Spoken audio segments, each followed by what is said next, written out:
Salam sukses mulia. Terima kasih dan apresiasi kami sekaligus ucapan selamat dari kami untuk Bapak dan Ibu serta saudara sekalian yang telah melaksanakan tes TIFIN.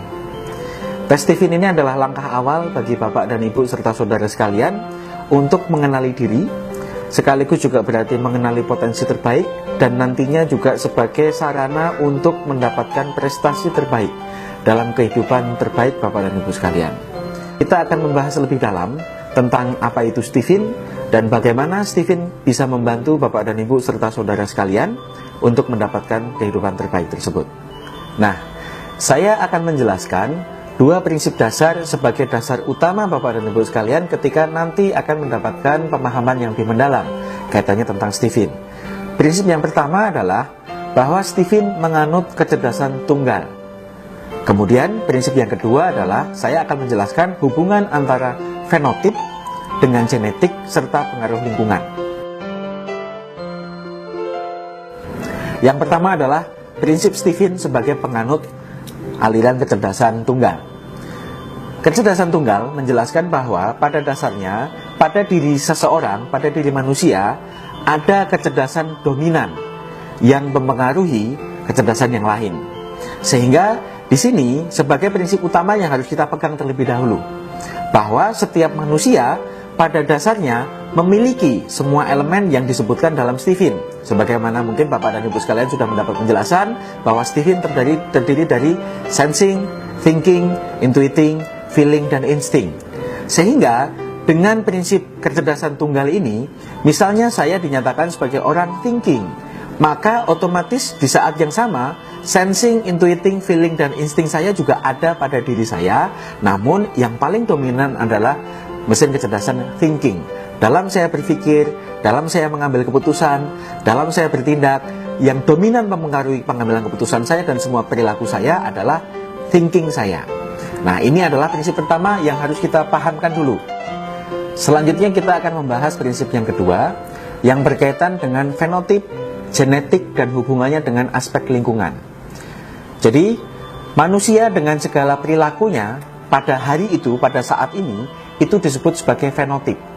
Nah, ternyata faktor fenotip ini terpengaruh oleh dua hal, yaitu genetik dan lingkungan. Kalau dalam rumusnya, fenotip sama dengan genetik plus lingkungan. Nah, penjelasannya bagaimana rumus tersebut? Penjelasannya adalah bahwa apapun yang dilakukan seseorang pada saat ini, pada saat tertentu dalam hidupnya, pasti akan terpengaruh oleh dua aspek.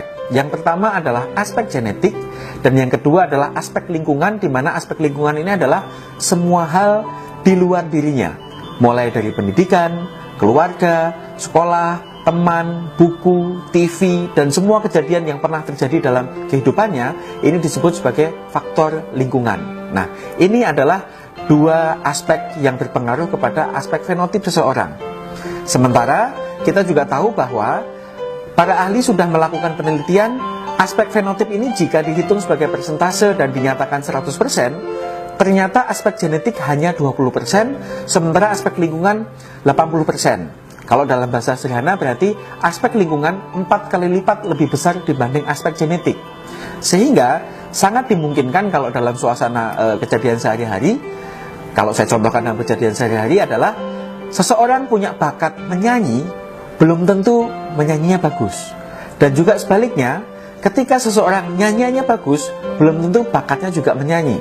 Karena kemampuan menyanyi ini bisa diasah melalui latihan terus-menerus. Sehingga pada akhirnya, orang yang punya bakat bisa kalah dengan orang yang nggak punya bakat, asal latihannya jauh lebih intensif. Ini adalah penjelasan sederhana dari dua prinsip ini, yang kemudian hubungannya dengan TIFIN. TIFIN menjelaskan aspek genetik yang nilainya kalau dalam ukuran angka dalam tanda kutip hanya 20%. Tapi kenapa 20% ini saya berikan hanya? Karena 20% pada diri seseorang ini tidak akan pernah berubah sepanjang hidupnya. Sementara aspek lingkungan sangat bisa berubah dan bahkan bisa kita ubah. Jadi kalau contoh sehari-harinya, misalnya kita nggak suka melihat teman-teman kita ngegosip, maka kita bisa memilih untuk menghindari. Sementara kalau aspek genetik, kita nggak bisa bilang, saya pengen ganteng dong, saya pengen tinggi, saya pengen pinter nyanyi, itu kita nggak bisa pilih. Nah, maka dalam prinsip kedua ini, saya ingin menekankan bahwa Stephen menjelaskan aspek genetik atau 20% pada diri Anda. Sehingga sangat mungkin ketika Anda membaca pertama kali hasil tes Stephen Anda, pertanyaan pertama atau reaksi pertama yang muncul adalah, kok ini nggak seperti saya ya? Karena justru Stephen mengenali aspek terdalam, aspek genetik yang boleh jadi pada diri seseorang sudah tertutup, sudah terkaburkan oleh pengaruh-pengaruh lingkungan, yang pada diri seseorang tentunya pengaruhnya akan jauh lebih besar. Setelah saya menjelaskan tentang dua prinsip dasar tersebut, selanjutnya saya akan memberikan penjelasan lebih mendalam tentang apa yang sudah diterima oleh Bapak dan Ibu sekalian yang tercantum dalam sertifikat tes Stephen. Dalam bahasa kami disebutnya sebagai personality genetic. Nah, apa itu personality genetic dan bagaimana penjelasan dari masing-masing personality genetic akan saya jelaskan satu persatu.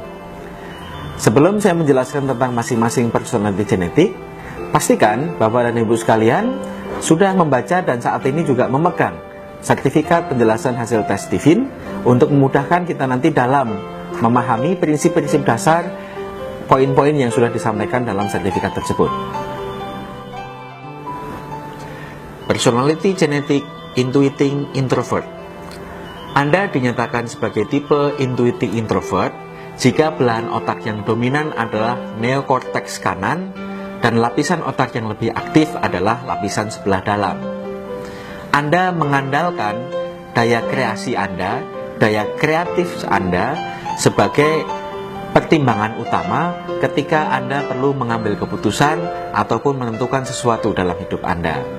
Sehingga dalam keseharian Anda cenderung lain dari yang lain, punya ide yang berbeda dengan rekan Anda yang lain, dan cenderungnya selalu ada hal-hal baru yang dicetuskan yang nggak kepikiran, kalau dalam bahasa sederhananya begitu ya.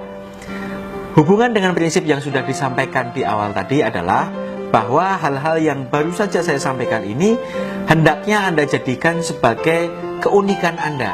Tidak ada masalah berbeda dengan yang lain.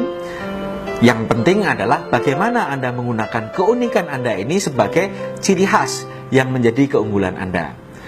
Kecenderungan Anda dalam keseharian, maka Anda akan cenderung untuk lebih asik dengan dunianya sendiri.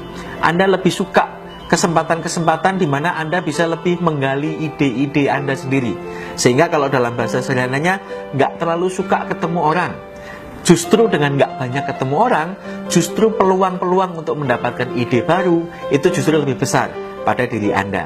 Itu adalah keseharian Anda. Berkaitan dengan hal tersebut, maka cara belajar Anda pun juga lain dari yang lain. Anda akan melihat pola atau gambaran besar dari satu hal yang perlu dipelajari. Kemudian setelah Anda tahu polanya, maka dari pola tersebut baru nanti Anda akan bisa memahami inti ataupun hal-hal yang perlu Anda kuasai dari hal tersebut. Sementara cara memotivasi dirinya, Anda memang kunci utamanya harus punya dream yang kuat. Karena Anda tidak mudah dimotivasi oleh orang lain, tidak mudah juga termotivasi oleh hal-hal aspek konkret di luar diri Anda. Contohnya, kalau misalnya Anda merasa nggak ada perlunya bagi Anda sendiri untuk menyelesaikan kuliah, atau naik jabatan, atau mendapatkan reward tertentu, maka Anda juga tidak akan bergerak, walaupun dinasihati oleh sekian banyak orang, walaupun dinasihati oleh orang terdekat Anda.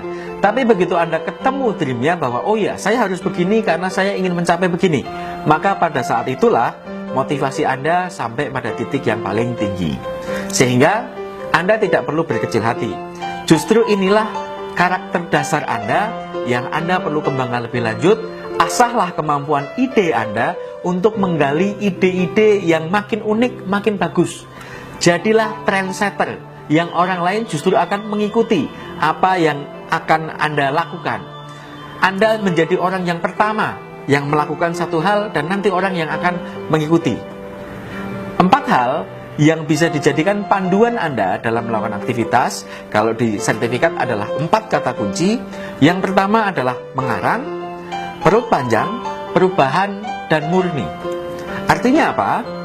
4 kata kunci ini menjelaskan bahwa 4 hal inilah yang sebaiknya Anda jadikan sebagai patokan.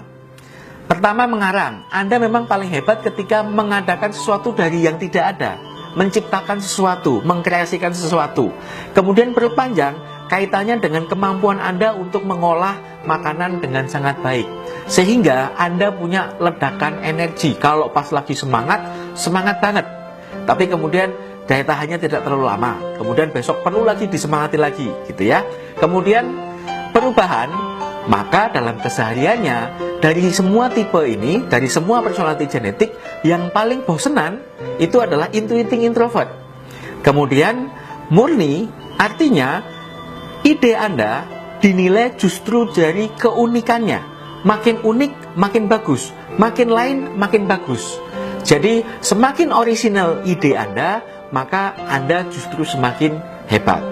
Nah, hal utama yang perlu Anda lakukan adalah ide-ide yang sudah Anda munculkan, ide-ide yang sudah Anda miliki tersebut, tantanglah diri Anda untuk mewujudkan ide-ide tersebut. Jika Anda punya ide yang lain dari yang lain, ide yang luar biasa kreatif, dan ide tersebut juga sekaligus terwujud dalam kehidupan nyata, atau bahkan mungkin bisa membantu kehidupan banyak orang, maka disitulah kehebatan Anda sebagai orang intuiting introvert. Demikian tadi penjelasan singkat dan hal-hal penting yang perlu Anda lakukan sesuai dengan personality genetik Anda masing-masing. Untuk penjelasan yang lebih detail, sudah tercantum dalam sertifikat yang sudah Anda pegang, dan juga ada pada buku penjelasan hasil tes Stephen. Jika ada hal yang perlu dipelajari lebih lanjut atau perlu didiskusikan, jangan ragu-ragu untuk menghubungi kami. Setelah Anda mengenal tes Stephen, Anda akan mengenal jalur yang paling nyaman untuk meraih kehidupan terbaik Anda. Selamat menempuh karpet merah kehidupan terbaik Anda. Sampai jumpa di puncak kesuksesan. Salam sukses mulia.